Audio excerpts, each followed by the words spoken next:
سلام علیکم. یالله بفرما جان. آقا بفرما. سلام علیکم. خسته نباشی حاج آقا. زنده باشی، سلامت باشی بزرگوار. سلامت باشی حاج آقا. ما یک کلیپی از شما دیدیم، من شرمندم با شما واقعا. من از دست اینها خیلی ناراحتم. از شما کلیپ همینطوری تون درست میکنن پخش میکنن، خدا لعنت کنه. چی بگم دیگه. اینا گفتن که شما ادعا کردی که امام زمان به شما وکالت داده، شما رو نایب قرار داده، بعد خواب دیدی. البته خواب شما تعریف میکنی، اینا برداشتن اینجوری درست کردن. بعدش هم نیابت مگه چه اشکال داره؟ این همه امام زمان نایب داشته، حالا شما نایب باشی مثلا چه اشکال داره؟ اومدن کلیپ درست کردن به اسم نیابت آی الله یاری. خدا بگم چیکار خدا خیرتون بده. خیلی متشکرم. زنده باشی جان. منده باشی. هم خدا خیلی ممنون. خیلی متشکرم. بله ما خواب رو نقل کردیم، یعنی ادعای نیابت خاصه که ما نکردیم، ما خواب نقل کردیم. حالا بله جماعت دجالیه بر علیه ما که در استدلال که نمیتوانند بکنن، همین کلیپ های نیم 30 ثانیه‌ای 20 ثانیه‌ای درست بکنن تا مردم را گول بزنن و این کلیپ ها بردی نداره. بینندگان محترم، جماعت دجالیه این را خوب بدانند. این کلیپ ها در یک کوتاه مدت بر بعضی از افراد تأثیر داره، اما در بعد از مدتی دیگر این بله این هم تأثیرش را از دست میدهد. چون شما یک کلیپ ساختی، 2 کلیپ ساختی، 3 کلیپ ساختی، بعد از مدتی تمام مردم متوجه میشه که این کلیپ ها همگیش مغرضانه هست، این کلیپ ها همگیشان غیر صادقانه از قضیه حکایت میکنن. لذا بعد از مدتی دیگر اینها همگیشان بله بیفایده میشود. بله مانند یک میکروبی که یک بار به بدن آدم اصابت میکنه آدم مریض میشه، 2 بار اصابت میکنه آدم کمتر مریض میشه، بار سوم اصابت میکنه کمتر مریض میشه، بار چهارم دیگر اصلا تأثیر نداره اون میکروب، چون بله قدرت ایمیون بدن اینقدر قوی میشه که دیگر اون بر علیه اون میکروب دیگر بدن آدم قوی هست. همچنین شیعیان مؤمنین از این میکروب های جماعت دجالیه این کلیپ ها را درست بکنن، این برای یک مدت کوتاه، اونم یک عده که خیلی ساده نگر باشن، فکرشان ساده باشد، اونها را میتونه زیر تأثیر قرار بده.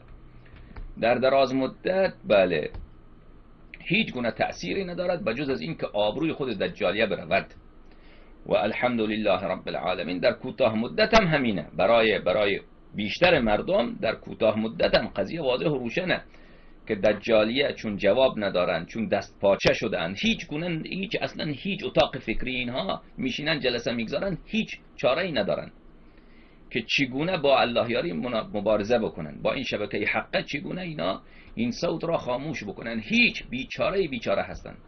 همونطوری که در عصر رسول خدا صلی الله علیه و آله و سلم کفار قریش بر علیه رسول خدا صلی الله علیه و آله و سلم چی کار میکردن؟ خب اونام کلیپ درست میکردن، دروغ پردازی میکردن که ایشان شاعره، ایشان عجب شعرهایی میگه، شاعر شده. بله پسر یتیم ابو طالب علیه السلام ایشان شاعر شده. بعد یکیش میامد میگفت نه ایشان جادوگر خیلی بزرگه، کلیپ پخش کن که ایشان جادوگره، شایعه پخش کن. کلیپ یعنی شایعه پخش میکردن بین مردم که حضرت رسول خدا صلی الله علیه و آله و سلم خیلی جادو بلده، جادوگره. یا مثلا شایعه پخش میکردن که ایشان دیوانه شده، اصلا عقلش از دست داده.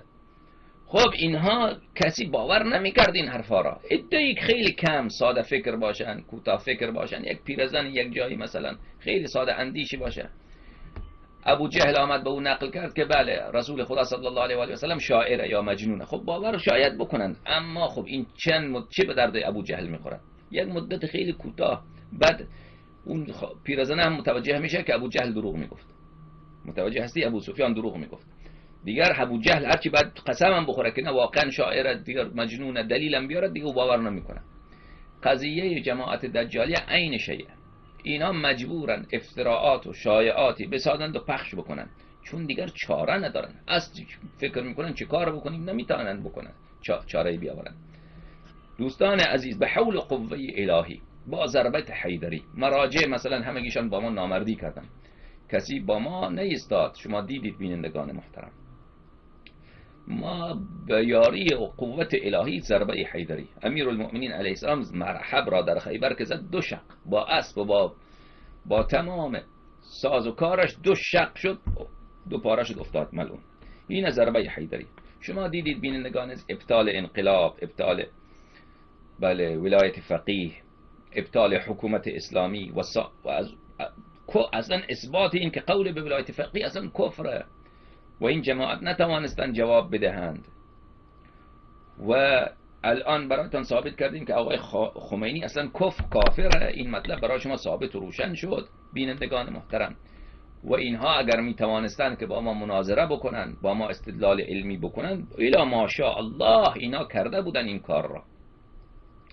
انجام نمی توانند بدهند. بیننده این یک کرامت از پروردگار عالمه. این بله موهبت پروردگار عالمه.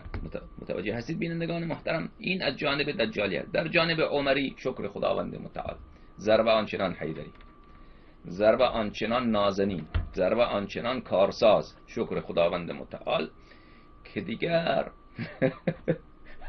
در تاریخ درجه این مسئله. حالا نسل‌های بعد هم بیاین، امام زمان علیه السلام ظهور بکنه، تاریخ اصلا عوض می شود.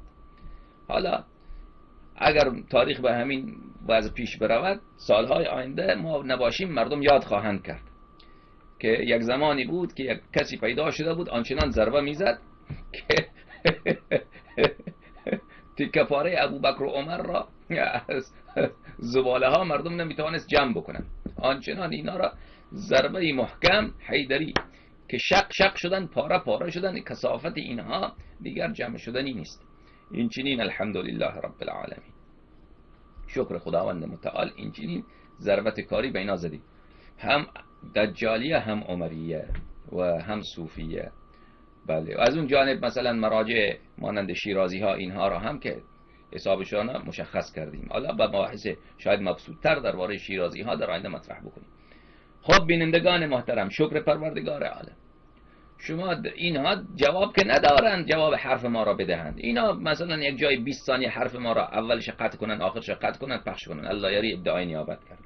خدا لعنت کنه اون کسی را که قبل از ظهور امام زمان علیه السلام ظهور صیحه ادعای نیابت بکنه. نیابت خاصه، نیابت عامه، ارشاد مردم مورد تایید امام زمان علیه السلام بودن، این که واضح و آشکاره. این که گفت کدام امر مشکلی نیست.